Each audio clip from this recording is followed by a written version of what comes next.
man will leave his father and his mother and be joined to his wife, and they will become one flesh. And they were both naked, and the man and his wife were not ashamed. Now, how does that relate to that story? Well, if I ain't never cut that lead rope where my daddy led me around when I was 2 and 3 years old, I never would have experienced running wide open by myself. And if I had never trusted that horse that the good Lord my daddy put me on to come off that mountain running wide open like he did, I'd have never known what it felt like to truly be one with a horse. And some of y'all don't have no idea what that's like, but it's the most amazing feeling you can imagine. You feel every muscle when he's running off that mountain. You can hear every breath he takes. You can feel every fiber in your body just on the edge, and it's just magnificent. You hear me? It's like, it's good. That's the only word I have for you. It's good.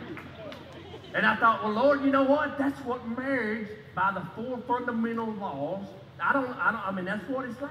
Number one, you got to cut the lead rope from your papa and your mama. You can't be led around all your life. Get out on your own. I got a short knife, cut the rope. You got to be out on your own. You got to want to be on your own. You hear me? You got to be out. You got to want to be on your own to live the marriage that God created, the biblical marriage. You got to want to not be with your mom and daddy no more. You got to tell them bye. Love you, but I'm on my own. Cut me loose, turn me loose, set me free. And the two got to become one. And man, it's not just talking about sex. It's talking about life. It's talking about, oh my goodness, coming off the living, running the life together with someone that you know will never stumble or fail and abandon you.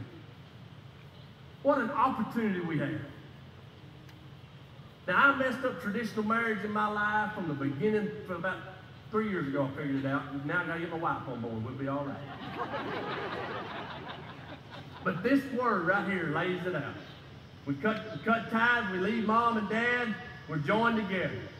We're riding. Listen, when you become one with a horse, you trust that horse. You do whatever needs to be done on that horse. When I was 8 years old, I trusted a horse so much I come off a mountain running wide open. Some of you don't trust your spouse that much today. Perfect time for the horn to blow. It says they would become one flesh. The third law is they were both naked. Now, I ain't weird or nothing. I mean, I am weird, but I ain't weird. But I mean, I don't know what I'm trying to say. He's not a nudist. I talk better to my horses. I like talking to my horse. Number one, he don't talk back. He understands everything I say, and he agrees. Anytime I want him to agree, I walk toward him with a flake of alfalfa, and he starts going. So I mean, me and my horse communicate. I be riding my horse, and my horse can tell me when something's wrong with him, and I can feel it.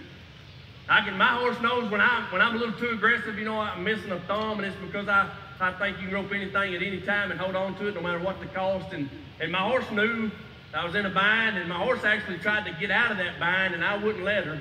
And I bowed up, and I made her hold that cowhide rope and ripped my thumb plumb off. Now my horse knew, as one, we're in a wreck here, dude. Let's get out of it. And I said, no, by golly, we ain't getting out. And we didn't. It cost us a digit, but it's all right. You know, it's part of it. But we are one. We are one. And the next thing is when I'm with my horse and I make mistakes. My horse bucked me off about 6 months ago, broke 2 ribs, fractured my shoulder, and I'm older than I used to be, but it wasn't I'm not ashamed of my horse. I got right back up and got on my horse because my horse ain't never done nothing to make me ashamed of him. I messed up. But now in marriage, if we'd learn to be like me and that horse, we'd observe the biblical law, the biblical marriage, the 4 fundamental laws that create marriage. See, at 8 years old, God told me how to be a married husband. He told me not to always depend on my daddy, but to always look for him. Now, my earthly daddy's been dead and gone since '07, but I'm just now really learning to look for my father. And as he's partnered me with this beautiful young woman to enjoy this ride of life that we're on, we went up and down a lot of mountains. Some of them we didn't have to go on, some of them we should have went on. But as we've learned to chase him and always keep our eye on him, we have become more and more one. We've been able to be more and more totally vulnerable, totally honest with each other, with our faults, with our failures, totally just exposed to me and her. And we ain't ashamed. We're not always proud, but we ain't ashamed, and that is only achieved when you observe the 4 fundamental laws that God laid out for marriage. And when you keep your eye on Him and you chase Him throughout the ride of life. God bless you. Thank you.